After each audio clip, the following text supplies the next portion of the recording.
Syederun kejadian tragis dialami seorang bocah berusia 3 tahun. Ia mendapat penyiksaan dari orang tuanya dan dicemplungkan ke dalam tangki penampung air karena tak ingin membawanya bekerja. Anak itu menangis menjerit minta tolong dan mengejutkan para tetangga. Mendengar suara tangisan dari dalam tangki air, tetangga segera melaporkan kejadian ini ke kantor polisi.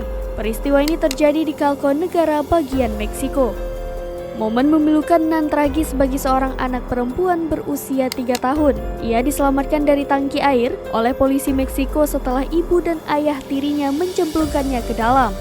Saat petugas polisi tiba di lokasi, mereka tidak menemukan pemilik rumah. Kemudian mereka berjalan ke bagian belakang rumah di mana tangki setinggi 1,5 meter berada dan mendengar suara tangisan.